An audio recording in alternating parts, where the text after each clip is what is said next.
we're a lot of, you know. I said I didn't calculate it, and I wasn't lying. Sometimes I should calculate. people get up on stage, they're like, I didn't think- no I one didn't has see that been this here queen was before attacking me, us, and I stupid. want to thank everyone who tried and failed. And it's like, it's an odd, you're like, wait, what? I want to thank everyone who tried to get here and failed, because this country was always racist, but they couldn't deny me, of course. My talent couldn't be denied. The others, you know, they tried, but they lacked something, but I had it, and now. But when you look at a lot of these people, the gay people that get up and do it, and they're like, I'm the first queer person to ever. And it's never true, by the way. All of these things are never true. And people get away with it, but they're never true. You can always find game.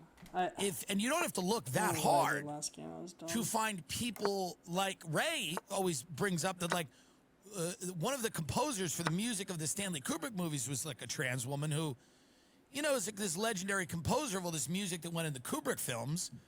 You don't have to look that hard to find somebody before you that also did a thing. There was a gay comedian. I don't know his name, and I'm not going to find it out.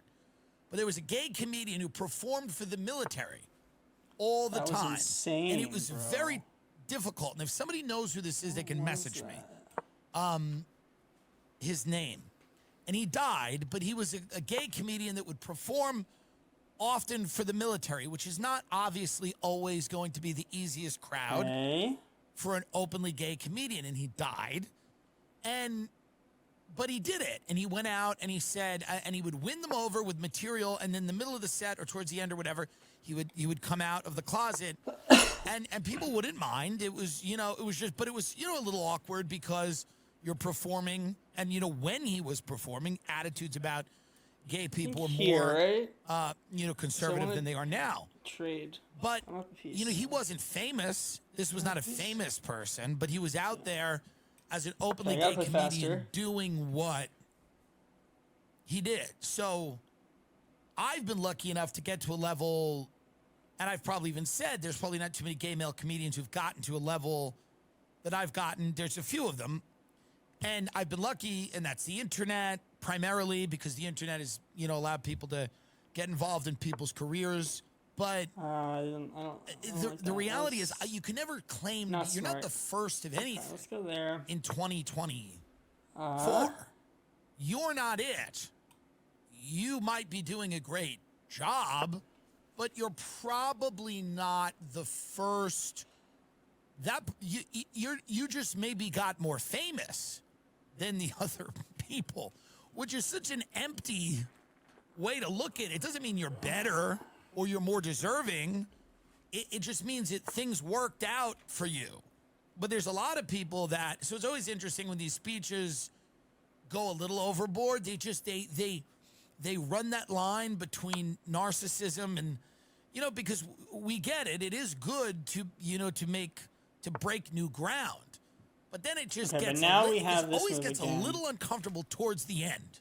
Oh, this is it's a little uncomfortable towards the end of the Except speech. my queen! Like, my fucking queen, are you it's kidding me? Oh, but on the shoulders of giants. Oh, but then my bishop! Jesus! The only person... fuck was this move? You know, of my group, to be here, the first non-binary Pacific Islander to be here with you tonight. And I look at those other people that were disgraced. Their lives were horrible, and they were spit on. Their whole lives, they just opened their mouths, and people shit in their mouths. And when I got out of that limousine and I walked on that red carpet in my dress, and I got taken, all these people were taking photos of me, it was never lost on me how horrible all those other people's lives were, and how great it is for me, even though there's a lot more to do. And this is no indication that it's over, because it's not over. It's actually, in many ways, worse for me than those people. Somehow, even though I'm winning this, I don't want to. I'm not handing you over the thing. I'm telling you, it's still bad, and it's gonna be bad.